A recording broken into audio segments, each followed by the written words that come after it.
Hello મિત્રો, તમારે પણ ફેસબુકમાંથી કન્ટેન્ટ મોનેટાઇઝેશન ટૂલ જતું રહ્યું છે તો આપણે એને ફરીવાર કઈ રીતે આપણી પ્રોફાઇલ ઉપર આવી જાય એ માટે શું કરવું એ હું તમને આ વિડીયોમાં સમજાવવાનો છું. તો વિડીયોના અંત સુધી બન્યા રહેજો, કારણ કે એમાં તમને ટૂલ કઈ રીતે લાવવું તેની હું વાત કરવાનો છું. હવે આપણે ફેસબુકને ઓપન કરી લઈશું.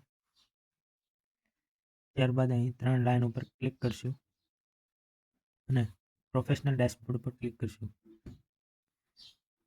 અહીંયા આપણે મોનેટાઇઝમાં જઈએ. તમે જોઈ શકો છો અહીંયા મારા કન્ટેન્ટ મોનેટાઇઝેશન ટૂલ ગાયબ થઈ ગયું છે. તો આપણે એનું સોલ્યુશન કઈ રીતે લાવવાના છે તે હું તમને જણાવું.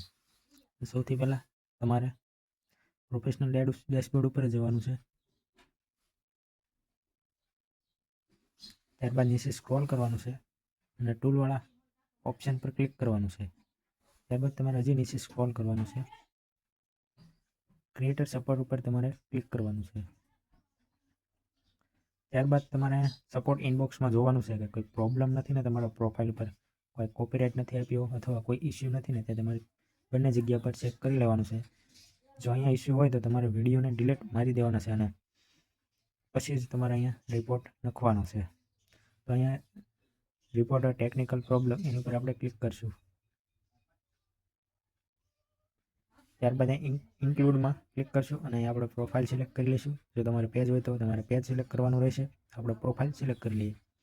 ત્યારબાદ તમારે અહીંયા જે હું અહીં લખું છું એ તમને હું કોમેન્ટ બોક્સમાં પણ આપી દઈશ. તમે અહીંયાથી કોપી કરીને તમે પેસ્ટ કરી શકો છો. તમારે અહીંયા પ્રોફાઇલનું નામ લખી નાખવાનું છે. મારા પ્રોફાઇલનું નામ અહીંયા લખી નાખું.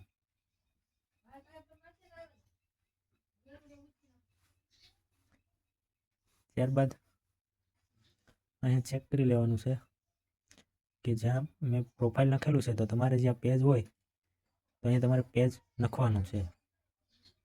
એટલે તમારે ચેન્જીસ કરવાના રહેશે. ત્યારબાદ તમારે સબમિટ કરી દેવાનું છે અને તમારે અહીંયાથી જે પ્રોબ્લેમ હતી એનો સ્ક્રીનશોટ લીધો હોય તો અહીં અપલોડ કરી દેવાનું છે, જે હું કરું છું. તમે જોઈ શકો છો મેં સ્ક્રીનશોટ અપલોડ કરી લીધો છે. ત્યારબાદ આપણે અહીં સબમિટ પર ક્લિક કરી દઈશું. ફાઇનલી આપણો જે બગ છે એનો રિપોર્ટ ફેસબુકને સેન્ડ થઈ ગયો છે અને આપણે હવે રાહ જોઈશું.